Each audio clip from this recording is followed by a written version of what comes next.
Nobody expects an 82-year-old woman in Charleston to have teeth. But honey, mine are sharp as my late husband's dress sword and twice as polished.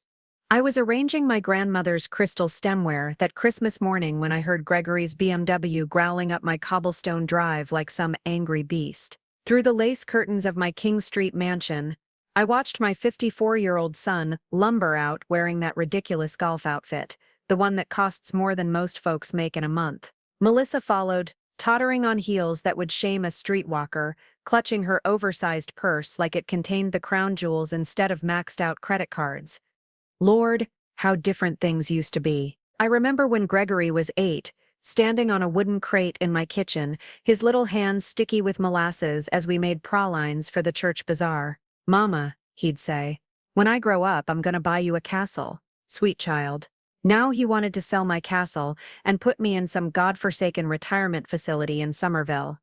The front door rattled under Gregory's impatient knocking. I smoothed my navy dress, the one with the pearls sewn into the collar that belonged to my mother, and took my time walking to the foyer. At 82, you learn that making people wait is sometimes the only power you have left. "Mama," finally, Gregory pushed past me without so much as a kiss on the cheek. "Do you know how long we've been standing out there? The neighbors are probably watching." "Well, Merry Christmas to you too, sugar," I said, closing the door behind Melissa, who was already eyeing my Waterford collection like a hungry cat eyes a canary. "Where's Sadie?" I asked, looking past them for my granddaughter. "She'll be along later." Melissa waved dismissively, her acrylic nails catching the light from my crystal chandelier. "Gregory, show her the papers." Papers. Always papers with these two.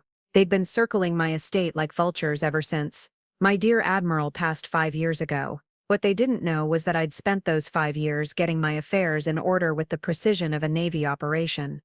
"Mama, we need to talk business," Gregory said, settling his considerable bulk into my late husband's favorite wingback chair without being invited. "The house is getting too much for you. All these stairs, the upkeep, the property taxes." I'd heard this song before. While they talked, I excused myself to check on the ham I'd been glazing since dawn. From the kitchen, I could hear their voices carrying through the house with that particular carelessness people use when they think you're too old to matter. "The trust fund alone is worth $3 million, Gregory was saying. "Plus the King Street property values," Melissa added. "We could get at least 2.5 for this place, even with the foundation issues." Foundation issues. My house had been standing strong since 1847, weathering hurricanes and Yankees with equal dignity. The only foundation with issues was theirs, built on quicksand and bad intentions. I returned with sweet tea served in my wedding crystal, watching Gregory gulp it down like sweet tea from a mason jar. No appreciation for the fine things, just like his father predicted. "Now, about Christmas dinner," I began, but Melissa interrupted. "Eleanor, we really can't stay long. I have a client meeting tomorrow morning. The Rutledge renovation is behind schedule." The Rutledge family had been friends of ours for 40 years. I made a mental note to call Patricia Rutledge later and have a little chat about interior designers who miss deadlines. "Of course, dear," I smiled sweetly. "I understand business comes first." That afternoon, while they assumed I was napping, I sat at my late husband's mahogany desk and reviewed the documents my attorney had prepared last month. Every page notarized, every signature witnessed by Judge Harrison himself. 40 years of estate planning experience has its advantages, especially when your own children think you're just a doddering old woman who can't balance a checkbook. I heard Gregory on the phone in the garden, his voice carrying through the French doors. "She's getting worse, Melissa. Did you see how she forgot what she was saying about dinner? We need to move faster on the power of attorney." I hadn't forgotten anything. I simply chose not to waste words on people who'd stopped listening years ago. As the sun set over Charleston Harbor, painting my dining room walls the color of old gold, I walked to the antique secretary desk in the corner. Behind the bottom panel, where I'd hidden Christmas presents when Gregory was small, sat a locked mahogany cabinet my grandmother had left me. Inside were documents that would change everything. But not yet. Timing, as my admiral used to say, is everything in war. I smiled, running my fingers over the brass lock. Let them think I was just a lonely old widow counting her days. Tomorrow would bring clarity, one way or another. But first, Christmas dinner, And Gregory was about to learn that underestimating Eleanor Mae Winslow was the costliest mistake he'd ever make. The dining room table looked like something from Southern Living magazine, if I do say so myself. My grandmother's Haviland china caught the candlelight, just so, and the silver service gleamed like it did on my wedding day 53 years ago.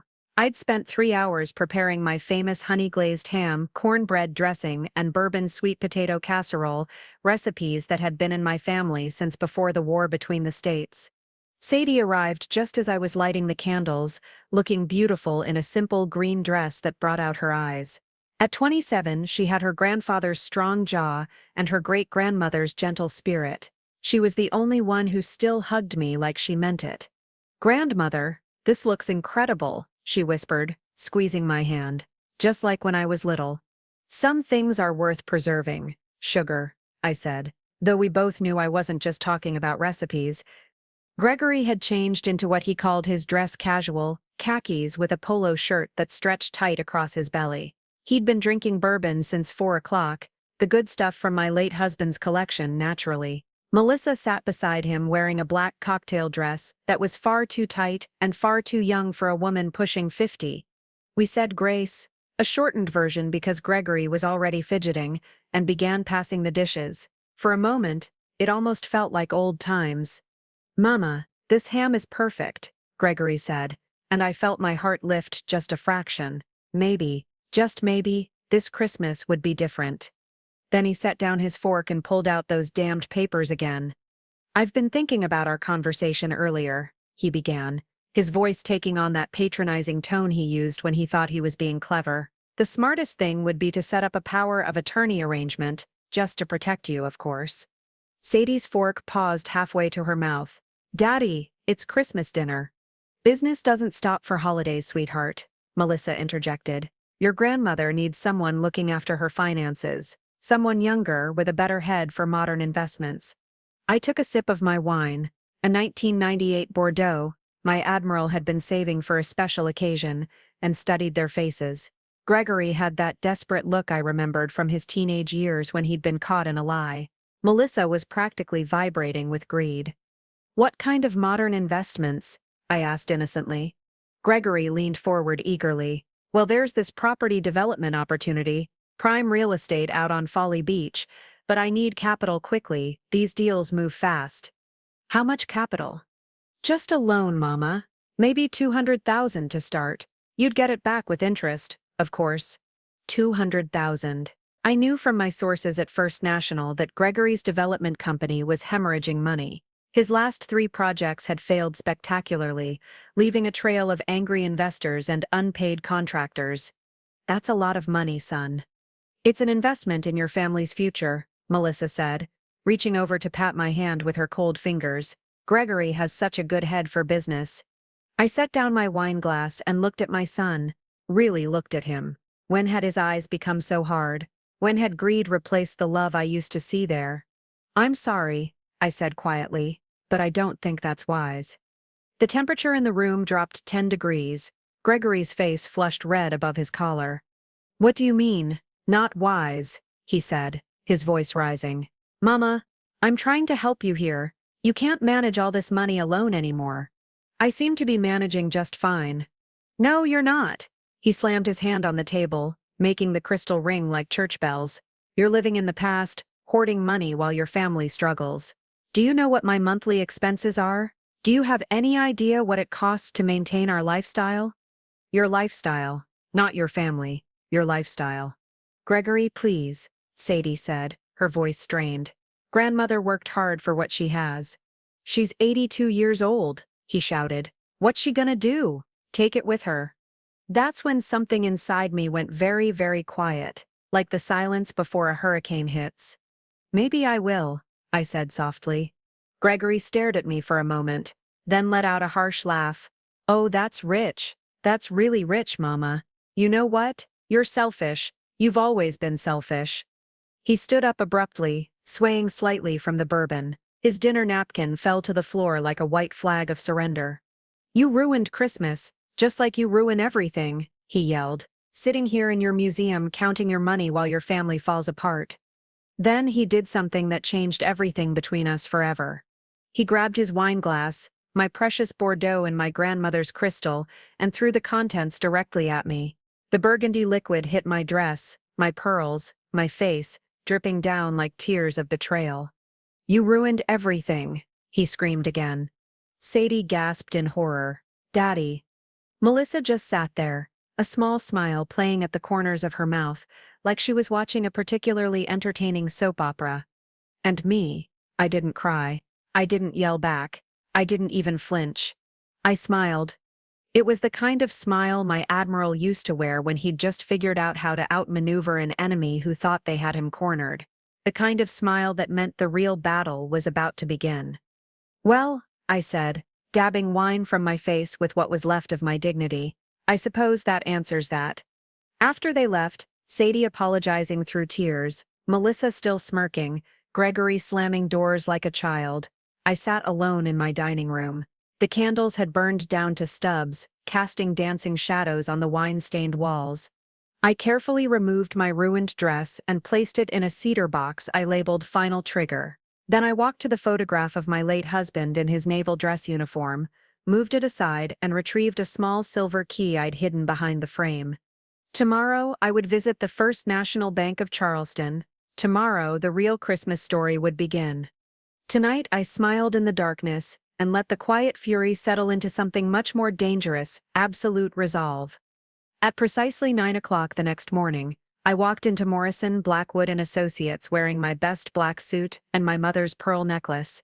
The law firm occupied the entire third floor of a beautifully restored antebellum mansion on Broad Street, the kind of place where Charleston's old money has been conducting business since before electricity. James Morrison III looked exactly like his grandfather: silver hair, kind eyes, and the sort of old-world courtesy that's dying out faster than good manners. He'd been my attorney for 15 years, ever since his grandfather passed, and he was one of the few people who understood that behind my sweet southern smile lived the sharpest legal mind, this side of the Ashley River. "Eleanor, my dear," he said, rising from his leather chair as his secretary showed me in. "I was wondering when you'd be coming to see me. News travels fast in Charleston. Patricia Rutledge called me at 7 this morning. Seems her interior designer missed another deadline, and when Patricia mentioned finding a replacement, the woman became quite emotional about her financial situation." I settled into the wingback chair across from his desk, the same chair where I'd sat 5 years ago planning my husband's estate, and smiled. I imagined she did. James slid a small brass key across the mahogany desk. "Shall we?" The walk to First National took us through the heart of historic Charleston, past the pink stucco house where my grandmother was born, past Rainbow Row with its candy-colored facades, past the iron gates of White Point Garden where my admiral used to walk every morning before his heart gave out. This city was in my bones the way faith was in my soul, deep and permanent and unshakable. The bank's safe deposit vault felt like a tomb, all marble and hushed voices, and the weight of accumulated secrets. My box sat in slot 847, waiting patiently like everything else in my carefully orchestrated life.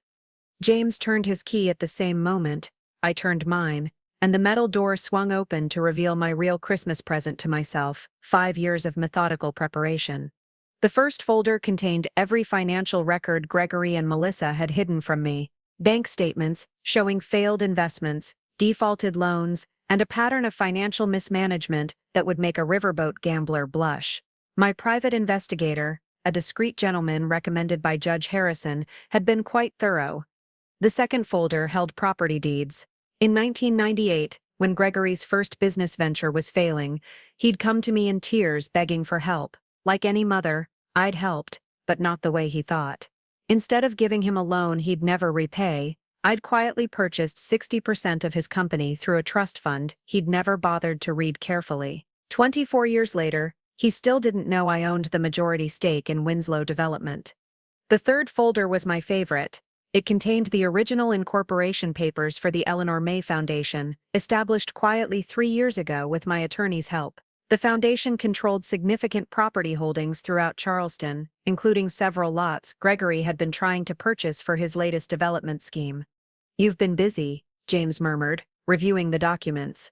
"My admiral always said that preparation prevents poor performance. I've been preparing since the day after his funeral." That first year of widowhood had been the loneliest time of my life. But loneliness has a way of sharpening your focus, and I'd used that time to study every aspect of my family's financial situation. What I found had broken my heart, then hardened it into something unbreakable. Gregory's first business failure? He'd blamed it on market conditions, but the truth was he'd been living beyond his means, trying to impress investors at expensive restaurants while neglecting basic accounting. His second failure? He'd borrowed against projects that didn't exist, creating a house of cards that collapsed the moment anyone asked for details. And through it all, Melissa had been encouraging him, pushing him toward bigger risks and grander schemes, always with my money as the safety net. "I want to schedule a board meeting," I told James, as we walked back to his office. "The foundation needs to review its property holdings. And Gregory's development company?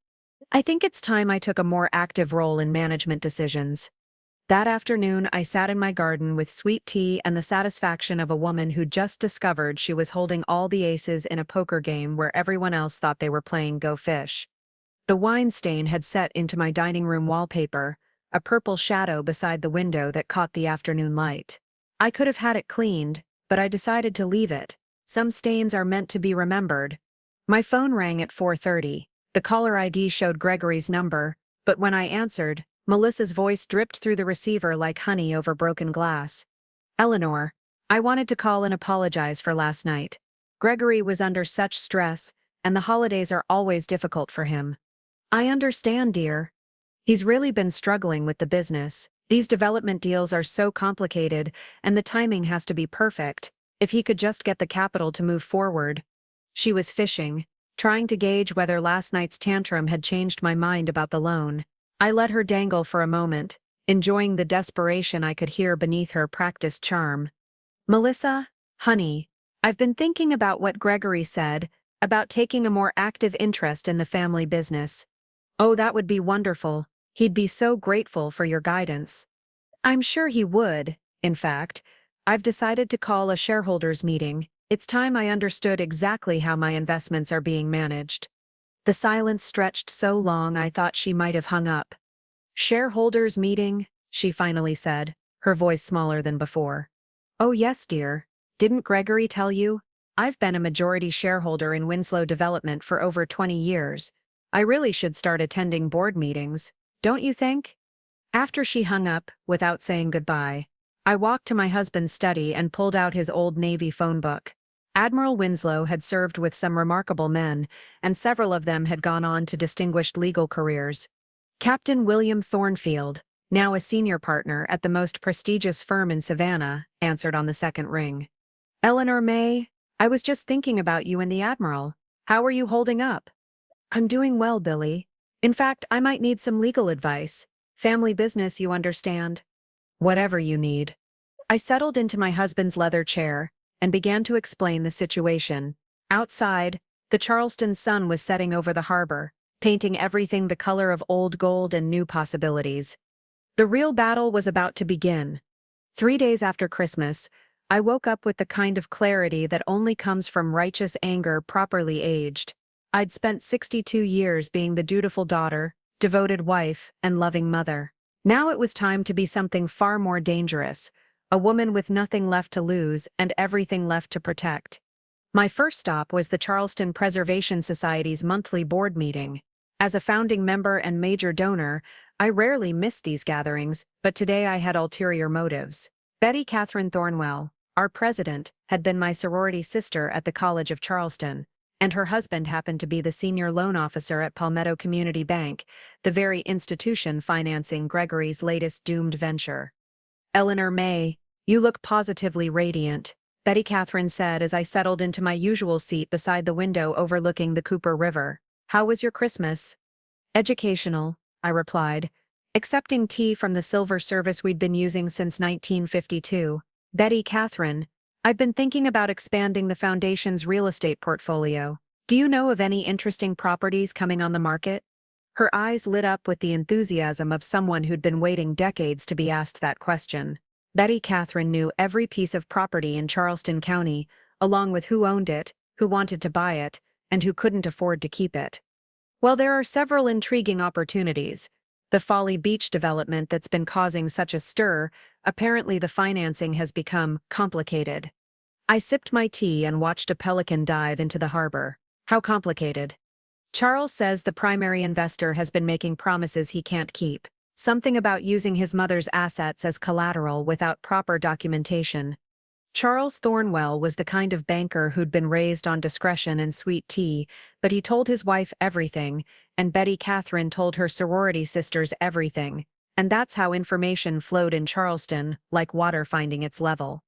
After the meeting, I drove to my next appointment, lunch with Margaret Singleton at High Cotton Restaurant. Margaret ran the most exclusive charity event planning business in the Low Country, and her client list read like the Charleston Social Register. "I need a favor, Margaret," I said over she crab soup and gossip. "Anything for you, Eleanor Mae. You know that. I want to host a benefit gala, something elegant but significant. The Eleanor Mae Foundation is expanding its mission." Margaret's eyes widened. She'd been trying to get the foundation as a client for years. What's the cause? Supporting elderly women who've been financially exploited by family members. The irony was delicious, and Margaret was too good a businesswoman to miss it. Within an hour, we'd planned a black tie gala for February 15th, with invitations going to every influential family in Charleston. The kind of event where social standing was measured by the size of your contribution and the prominence of your table placement. That evening, I sat in my garden with a legal pad and began documenting everything. Every loan Gregory had defaulted on, every promise Melissa had broken, every time they'd used my name or reputation to open doors they had no business walking through. The documentation was more damaging than I'd imagined. In 2019, Gregory had told potential investors that I was co-signing a loan for $2 million, a complete fabrication. In 2021, Melissa had assured the Magnolia Plantation Restoration Committee that the foundation would underwrite their fundraising deficit. News to me. In 2022, they'd both used my membership at the Charleston Country Club to court investors, implying I was personally backing their ventures. My phone rang at 9 o'clock. Sadie's name appeared on the screen, and for the first time in days I felt my heart lift. "Grandmother? I've been trying to call Daddy, but he's not answering. I wanted to apologize again for Christmas dinner." "Sugar, you have nothing to apologize for. You were the only one who behaved like family." "I can't believe he threw wine at you. I've never seen him like that." I could hear the pain in her voice, and it nearly broke my resolve. Sadie loved her father despite his flaws, the way children do when they haven't yet learned that love and respect are different currencies. "People show you who they really are when they're under pressure," I said gently. "Your father is under a great deal of pressure right now. Is it true that his business is failing?" Smart girl. She'd inherited her great-grandfather's ability to read between the lines. "What do you think?" "I think Mom's been acting strange lately. Nervous. And Daddy keeps talking about moving to a smaller house, but they just bought that place on Sullivan's Island." The house on Sullivan's Island had cost them $800,000 they didn't have, financed with credit lines secured against future earnings that would never materialize. It was a beautiful rope to hang themselves with.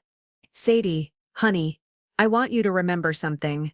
No matter what happens in the coming weeks, you will always be my granddaughter, and I will always love you. But sometimes people have to face the consequences of their choices."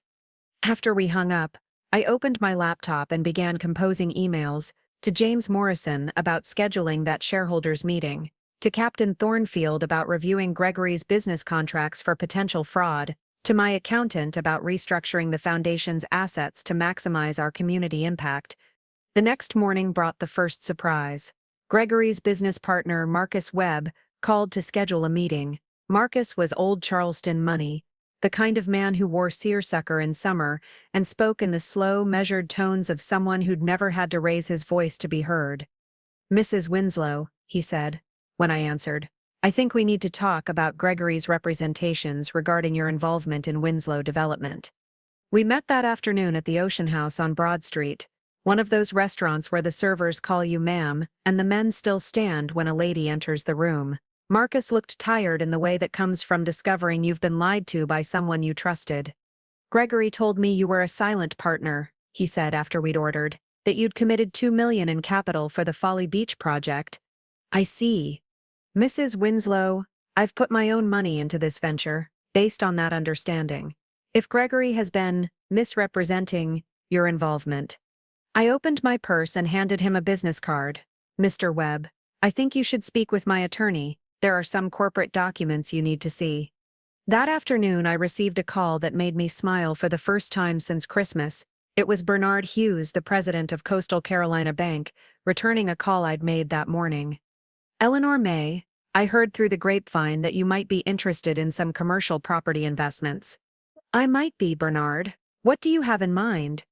Well, there's this development company that's been trying to buy some prime beachfront lots. The seller has been holding out for the right offer, but I think I could arrange something if a serious buyer came along. We talked for 20 minutes about lot sizes, zoning restrictions, and fair market values. By the time we hung up, I owned the 3 acres Gregory needed to complete his Folly Beach project, purchased through the foundation at market rate, no special deals, no family discounts. That evening, as Charleston settled into its winter twilight, my phone rang. The caller ID showed Gregory's number, but when I answered, I could hear Melissa crying in the background. Mama, Gregory's voice was strained. We need to talk. Something very strange is happening with the Folly Beach deal. Strange how? The lots we've been negotiating for. Someone else bought them today. Some foundation I've never heard of. I settled into my favorite chair and picked up my needlework, a sampler that read, "The Lord helps those who help themselves." That is strange, I said. What foundation? The Eleanor Mae Foundation. Have you ever heard of such a thing? I smiled as I pulled the needle through the fabric. Can't say that I have, son. Can't say that I have.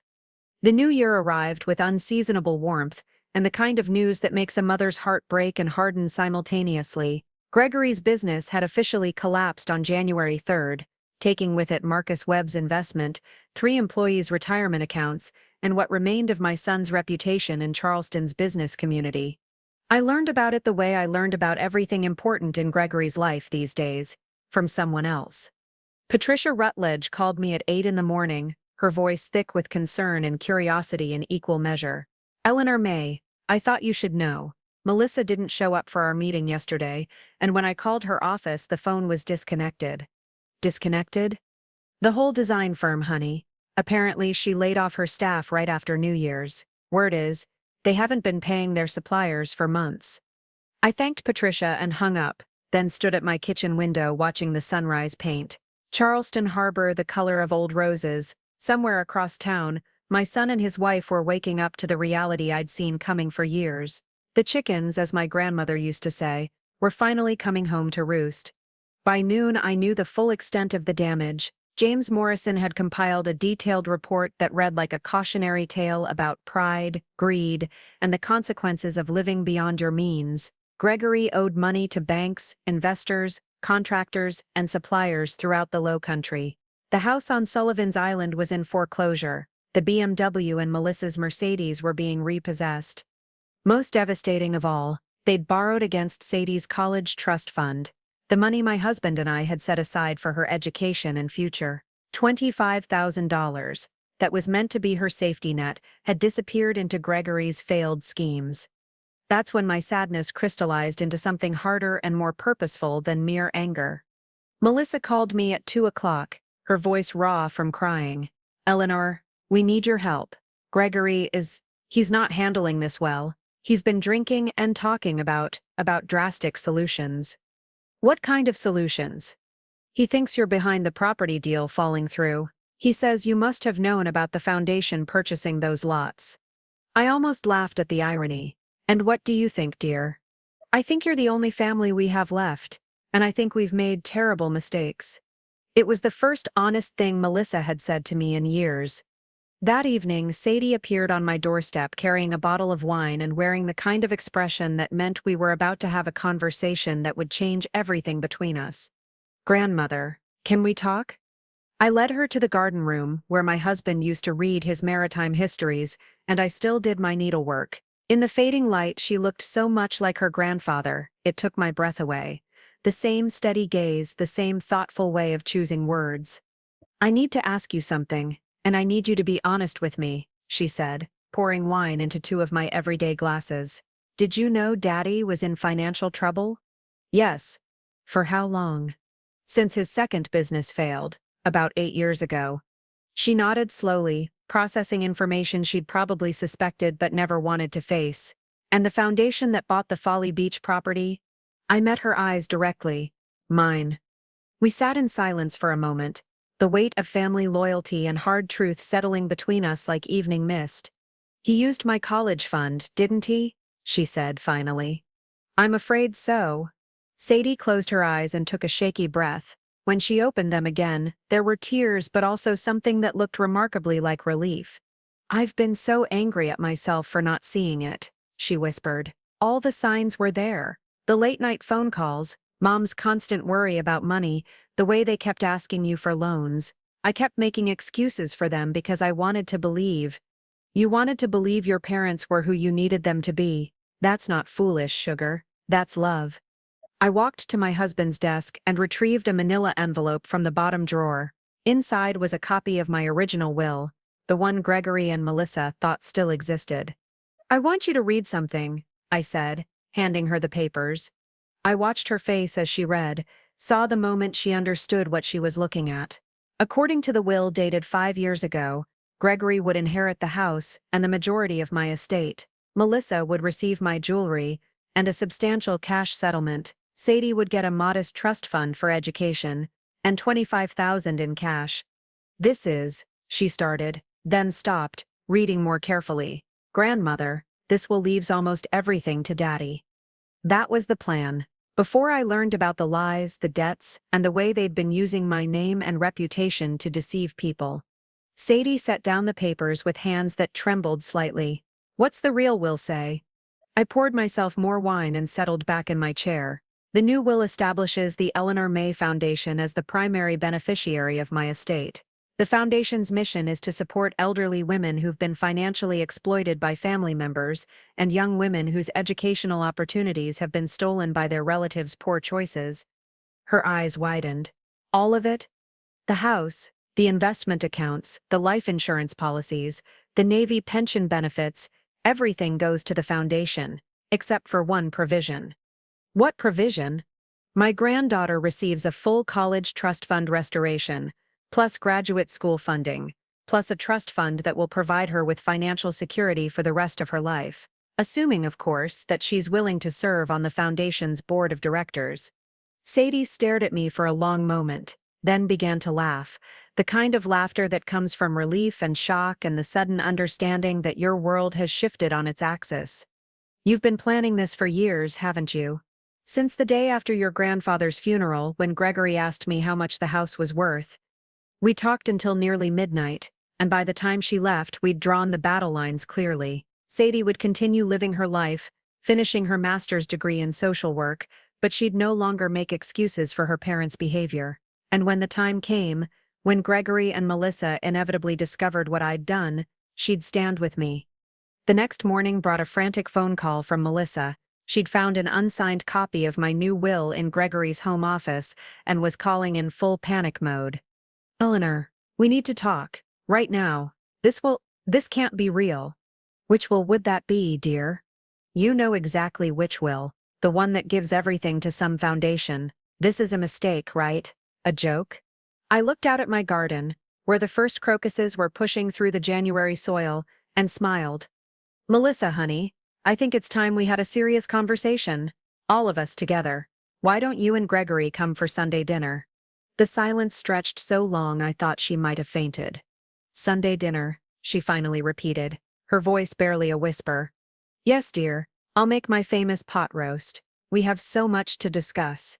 Sunday morning dawned clear and cold, the kind of January day that makes Charleston look like a postcard painted in watercolors. I woke early and attended 8 o'clock service at St. Michael's Episcopal, where my family had worshipped for 4 generations. Reverend Calvin Boone delivered a sermon about forgiveness that felt personally directed at me, though I suspect everyone in the congregation thought the same thing.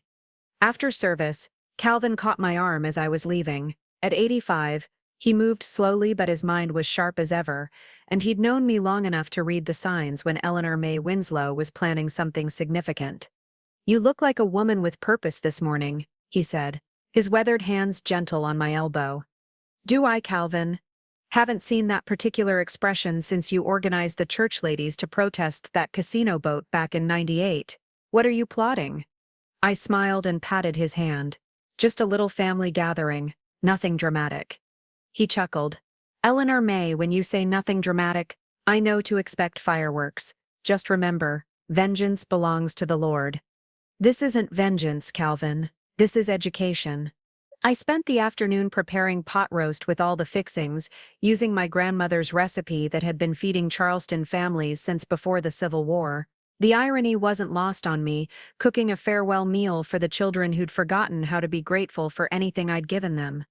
But first, I had one more chess piece to position.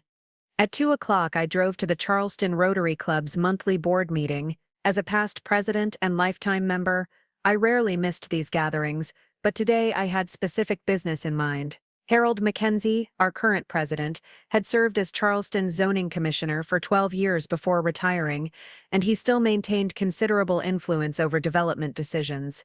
Eleanor Mae, Harold greeted me with a warm hug. How are you holding up? I heard about Gregory's business troubles. News traveled fast in Charleston's tight-knit community, especially when it involved financial scandal and family drama. I'm managing, Harold. In fact, I wanted to discuss something with you. The foundation has been reviewing potential community development projects, and I'm concerned about some of the zoning irregularities in the Folly Beach area. Harold's expression grew serious. Zoning irregularities were fighting words to a man who'd spent decades ensuring Charleston's development followed proper procedures. What kind of irregularities? Well, it seems some developers have been making promises about property usage without proper zoning clearances. Environmental impact studies that were never filed, historical preservation reviews that were bypassed, community input sessions that never happened. I handed him a folder James Morrison had prepared, containing detailed documentation of every zoning shortcut Gregory had tried to take over the past 3 years. It was damning evidence of a man who thought rules applied to everyone except him. By the time I left the Rotary Club, Harold was already making phone calls to the current zoning board. Gregory's chances of ever developing property in Charleston County had just dropped to somewhere between slim and none.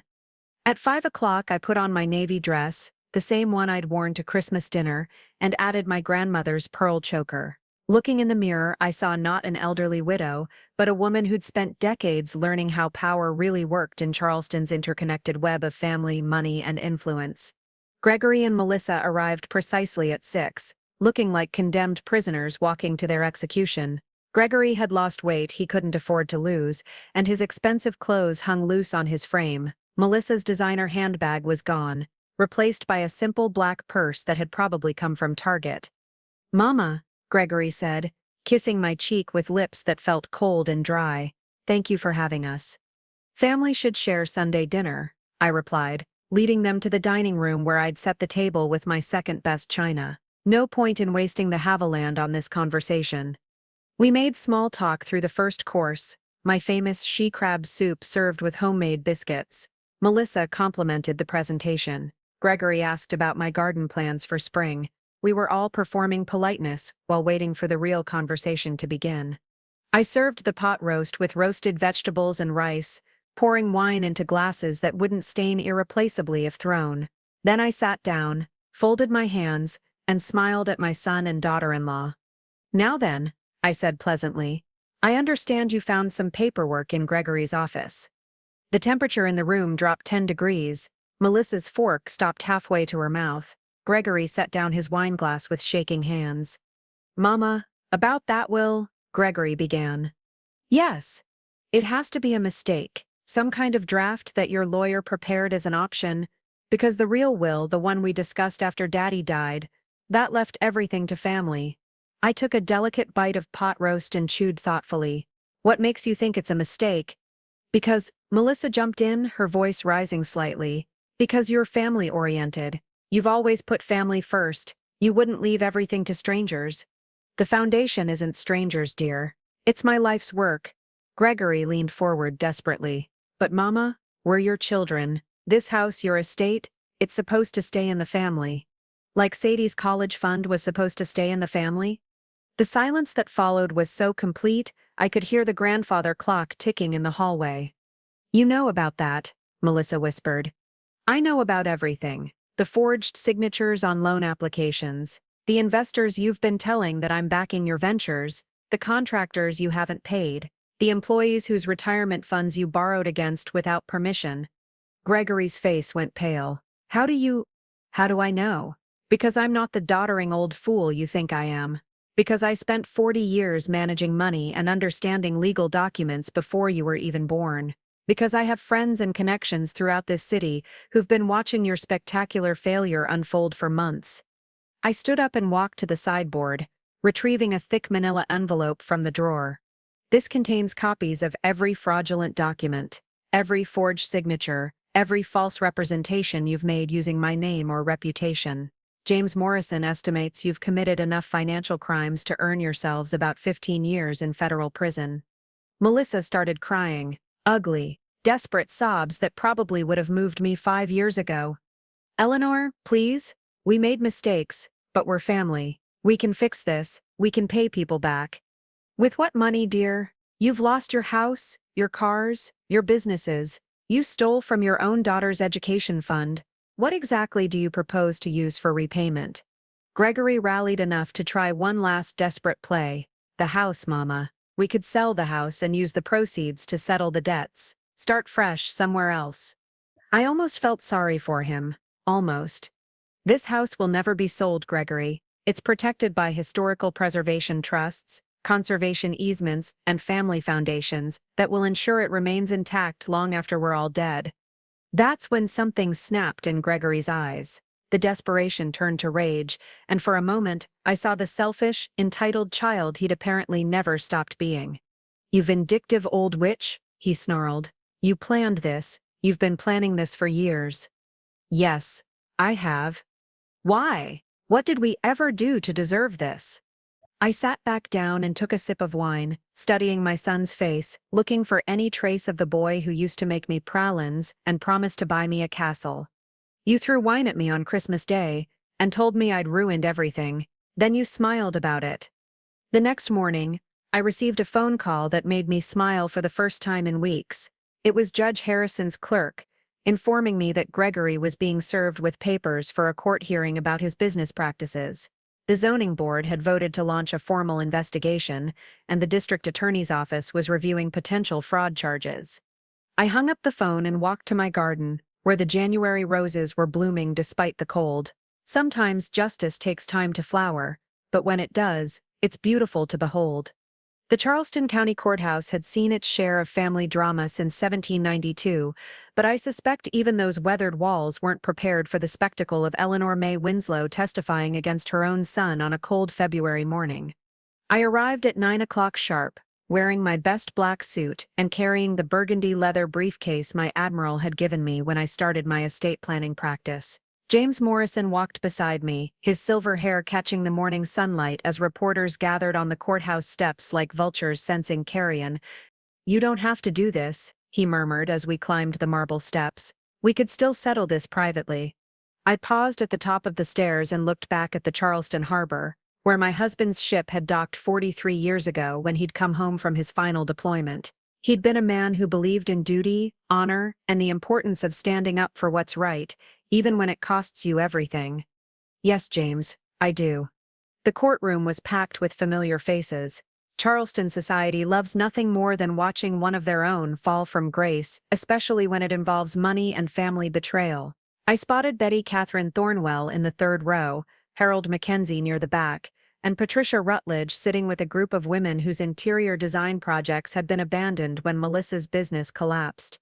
Gregory sat at the defendant's table wearing a suit that had seen better days. His court-appointed attorney, he could no longer afford private counsel, whispering urgently in his ear. Melissa sat in the gallery behind him, her face pale and drawn, wearing the kind of inexpensive dress that screams desperation louder than tears.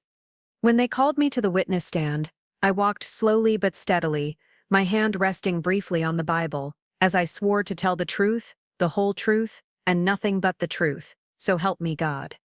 District Attorney Margaret Chen had been one of Sadie's classmates at Ashley Hall, a brilliant girl who'd grown into an equally brilliant prosecutor. She approached me with the kind of respectful courtesy Charleston children are taught to show their elders, but her questions were sharp as surgical instruments. Mrs. Winslow, how long have you been aware of your son's financial difficulties? Approximately 8 years. And during that time, did he ever ask you for financial assistance? Many times. I helped when I could, but I began to suspect the money wasn't being used for legitimate business purposes. Can you describe the nature of those suspicions? I looked directly at Gregory as I answered. My son told investors that I was co-signing loans and providing financial backing for his development projects. This was not true.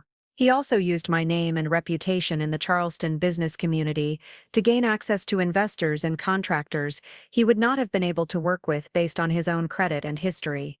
Were you aware that he had borrowed against his daughter's education trust fund? The courtroom stirred at this revelation. Even in Charleston, where family money is often complicated, stealing from your child's college fund crosses a line that can't be uncrossed. I discovered this when my granddaughter applied for financial aid and learned the trust fund had been emptied without her knowledge or consent. Margaret Chen walked me through the evidence methodically.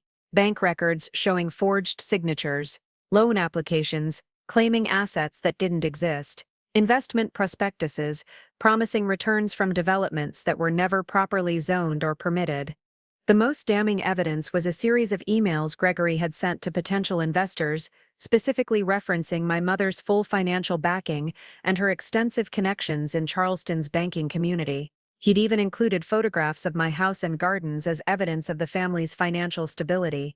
Mrs. Winslow, did you give your son permission to use your property or your reputation in this manner? I did not. Did you ever co-sign any loans or provide any financial backing for Winslow Development? No, I did not. Gregory's attorney tried to paint me as a vindictive old woman seeking revenge for personal slights, but his questions only served to highlight the depth of my son's betrayal. Isn't it true, Mrs. Winslow, that you were angry about a family argument at Christmas dinner? I was disappointed by my son's behavior. Yes. Disappointed enough to pursue criminal charges against your own child? I looked at Gregory again, remembering the little boy who'd helped me bake cookies, who'd cried when his goldfish died, who'd promised to take care of me when I got old. Sir, I didn't pursue these charges. The victims of my son's fraudulent business practices pursued them. I simply provided evidence when requested by the court. The trial lasted 3 days. Marcus Webb testified about the money he'd lost based on Gregory's lies about my involvement. Former employees testified about pension funds that had been borrowed against without their knowledge. Contractors testified about unpaid bills and broken promises. But the most devastating testimony came from Sadie. My granddaughter walked to the witness stand wearing a simple navy dress and her great-grandmother's pearl earrings, her spine straight and her voice steady as she was sworn in. She looked so much like my mother at that age that it took my breath away. Miss Winslow, Margaret Chen said gently, can you tell the court about your college trust fund? My grandparents established the fund when I was born. It was supposed to pay for my undergraduate and graduate education, plus provide a small inheritance for my future. When did you learn the fund had been depleted? When I applied for financial aid for graduate school, the bank informed me that the fund had been closed and all assets transferred to Winslow Development as collateral for business loans. Were you consulted about this decision? Sadie's voice remained steady, but tears began sliding down her cheeks. No, ma'am, I learned about it from a stranger at the bank. How did this make you feel? For the first time, Sadie's composure cracked slightly. Betrayed. My grandparents saved for 27 years to give me opportunities they never had. My father stole that gift and used it to fund his own failures. Gregory's attorney made the mistake of cross-examining her aggressively, suggesting she was being manipulated by her vindictive grandmother. Sadie's response was delivered with the kind of quiet dignity that runs in strong women's blood. Sir, my grandmother didn't manipulate me into anything. She simply told me the truth about what my parents had done. The manipulation came from the people who stole my future while smiling at family dinners. The jury deliberated for less than 4 hours. Gregory was found guilty on 7 counts of fraud, 3 counts of forgery, and 2 counts of theft. The judge sentenced him to 5 years in federal prison, with possibility of parole after 3 years contingent on full restitution to his victims. As they led my son away in handcuffs, he looked back at me one final time. The anger was gone from his eyes, replaced by something that might have been understanding, or regret, or simply the exhaustion of a man who'd finally run out of schemes. I didn't cry. Not then. Not yet. That evening, Sadie and I sat in my garden sharing a bottle of wine and watching the sunset paint Charleston Harbor the color of forgiveness.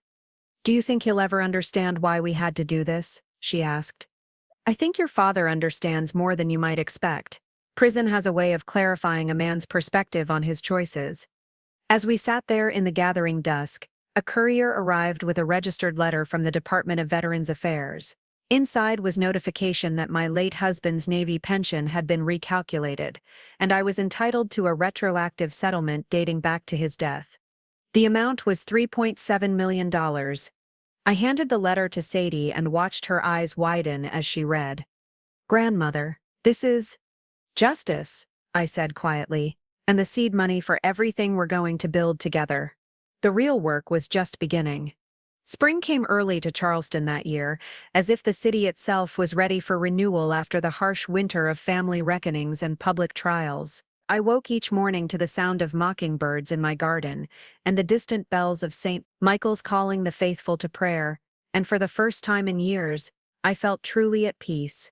The Navy pension settlement had transformed the Eleanor Mae Foundation from a modest charitable organization into something with real power to change lives. My first act was to establish a legal fund for elderly women who'd been financially exploited by family members. Sadly, my situation was far from unique in Charleston's genteel society. My second act was more personal.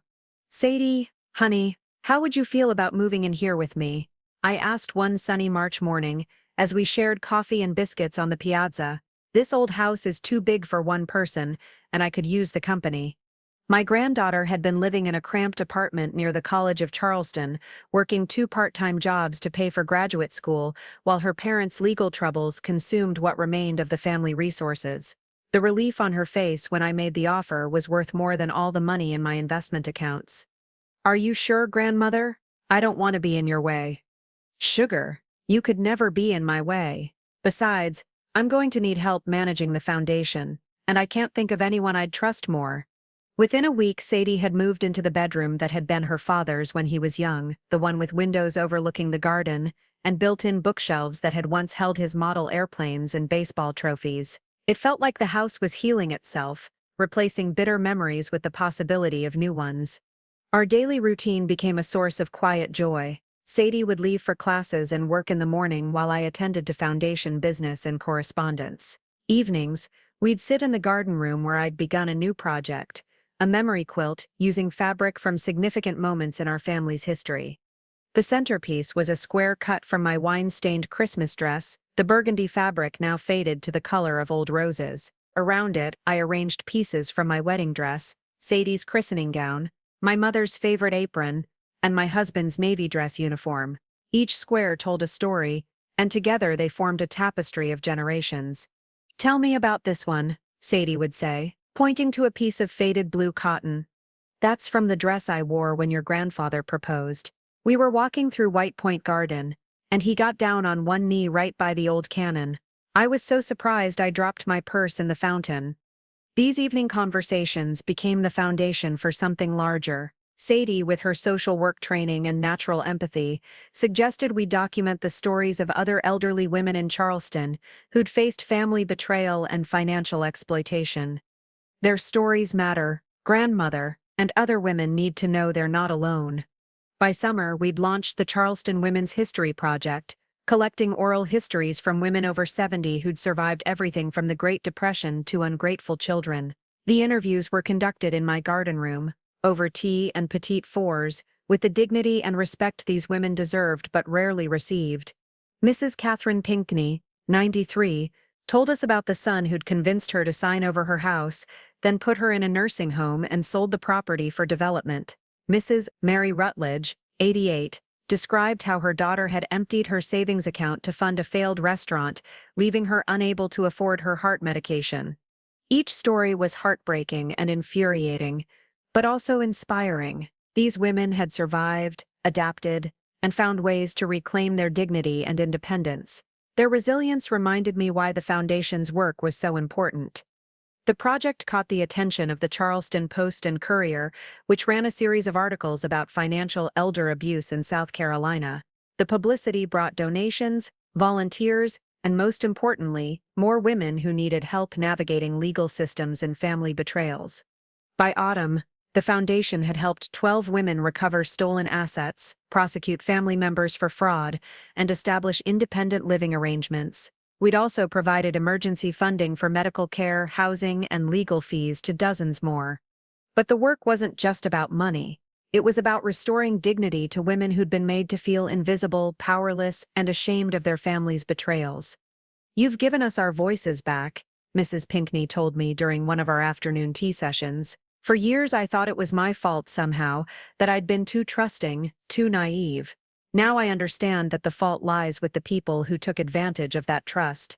One evening in October, as Sadie and I worked on the memory quilt, she looked up from the square she was hemming, a piece of Gregory's old baseball uniform, and asked the question I'd been dreading. "Have you heard from Daddy?" I'd received 3 letters from Gregory since his incarceration, each one shorter and more desperate than the last. The first had been full of anger and blame. The second had attempted manipulation, playing on my maternal guilt. The third had been different, quieter, more reflective, with what might have been the beginning of genuine remorse. "He's written," I said carefully. "He's processing what's happened. Do you think he understands now, what he put you through?" I set down my needlework and looked at my granddaughter, this remarkable young woman who'd chosen truth over family loyalty, justice over comfortable lies. "I think your father is beginning to understand that actions have consequences. Whether he truly grasps the full impact of his choices, that remains to be seen." That November, I received an unexpected visitor. Reverend Calvin Boone arrived at my door, carrying a basket of his late wife's preserves, and wearing the expression that meant he had something important to discuss. "Eleanor Mae, I've been following the Foundation's work in the newspapers. What you and Sadie are doing, it's remarkable. We're just trying to help women who've been forgotten by their families and ignored by the system. It's more than that, and you know it. You're creating something that will outlast all of us. A legacy that honors the best parts of who you are while transforming the worst parts of what happened to you." We sat in my garden room as the autumn light faded, talking about forgiveness, justice, and the difference between the two. "Have you forgiven Gregory?" he asked. I considered the question carefully. "I've forgiven the boy he used to be. I'm still working on forgiving the man he became."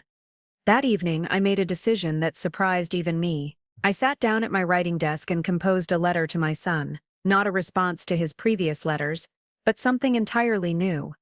"Dear Gregory," I wrote, "I want you to know about the good things that have come from our family's difficulties. The Foundation has helped dozens of women reclaim their independence and dignity. Sadie has found her calling in social work and advocacy. I have discovered that my greatest legacy won't be the money I leave behind, but the lives we've been able to change." I told him about the quilt, about the women's stories we were collecting, about the legal precedents we were establishing for other families facing similar betrayals. I told him that despite everything that had happened between us, I still loved him and hoped that someday he would find a way to use his experiences to help others avoid the mistakes he'd made. I signed it with "Love and Hope, Mama," and mailed it the next morning. 3 weeks later, I received a reply that was different from his previous letters, shorter, but somehow deeper. Gregory wrote about the financial literacy classes he was teaching to other inmates, about the letters he'd received from some of his victims who'd been helped by the Foundation, about his gradual understanding of the damage his choices had caused. "Mama," he wrote, "I don't expect forgiveness, and I don't deserve redemption, but I want you to know that I'm finally beginning to understand the difference between being sorry you got caught and being sorry for what you did." As winter settled over Charleston, I sat in my garden room working on the final squares of the memory quilt. The last piece was cut from one of Sadie's childhood dresses, a bright yellow sundress she'd worn to Easter services when she was 8 years old. Looking at the completed quilt, I could see the full story of our family, the love and the betrayal, the joy and the sorrow, the mistakes and the redemption. It was beautiful and heartbreaking and hopeful, all at once, like life itself. That's when the doorbell rang, and I looked up to see Melissa standing on my front porch, holding a single white envelope and looking like a woman who'd finally learned the difference between pride and dignity.